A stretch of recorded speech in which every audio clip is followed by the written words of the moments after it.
Today we're talking about updated controller settings for Warzone 2. We'll cover how to get that good sticky aim assist, why I use what I use, and what options would be best for you. Alright, jumping right on board with the controller settings, first thing we got to talk about is the button layout, okay? I personally play on stick and move. I've been playing on stick and move since 2020, early Verdansk.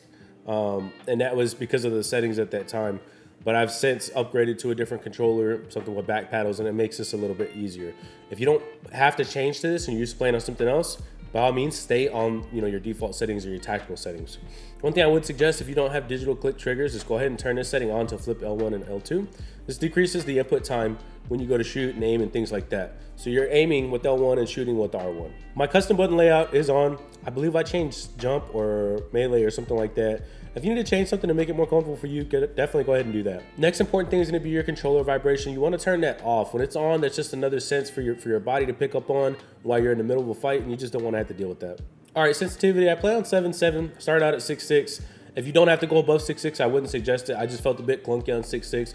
I wouldn't go above 8.8. All right, the pros normally don't go above 8.8, and that's for a reason. It's harder to center, which means it's harder to keep that center dot, that reticle in the middle of your screen. It's harder to place that where you want it exactly when your sensitivity is too high. So I wouldn't go above 8.8. ADS sensitivity multiplier, I have this set to 1. All right, the higher sensitivity you go, the lower you want this. I don't feel like my sense is too high to where I need to lower this. This is just when you're ADS, you get a percentage of your full sensitivity. So if I was on 8.8, I'd probably be playing on about 0.9, 0.95 ADS sensitivity multiplier. All right, the next thing I want to talk about is automatic sprint. All right, I have it set to automatic tactical sprint. I know at the beginning, movement's still not great, okay, but they've since changed it just a bit and made it a little bit easier to get in and out of fights. So I have automatic tactical sprint on. That way, when I am in a sticky situation, I'm not having to spam my sprint button. I'm just out of there. Only other thing I would say about this is with the ADS speeds being so slow, try not to tack sprint into a fight, especially coming around a corner. Maybe ADS peek that corner.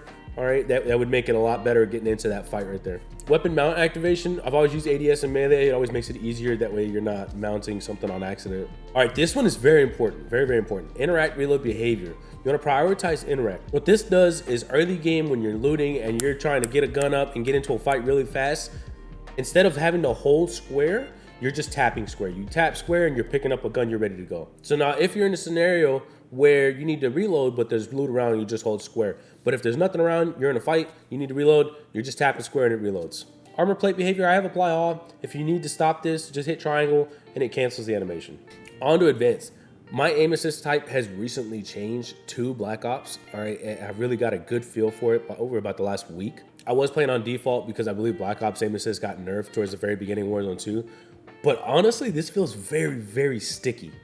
If you have never tried Black Ops or you haven't tried it in a while, I would suggest giving this a try for about a week or so. The next most important setting is going to be your aim response curve type. All right, most of you are probably set on standard. I am on dynamic. What dynamic does is when you need to like swing around real fast, right? When you're trying to 180, you think somebody's behind you, whatever the case is, and you send that thumbstick all the way to the right or the left, you're gonna swing around very fast. Now, on the contrary, when you're trying to track people and make those very fine adjustments, it allows you to do that. So dynamic lets you have a very fast response time, and it also lets you track people very precisely.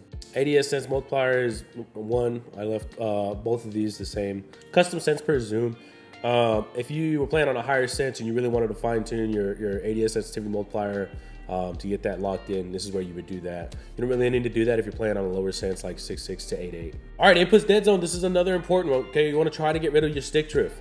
I left mine default at 0.05. I just got this controller. It's brand new. Doesn't have any stick drift. I love it so far. But the one I had before that did have a little bit of stick drift. So my input dead zones were at about 0.07 on my left and my right stick.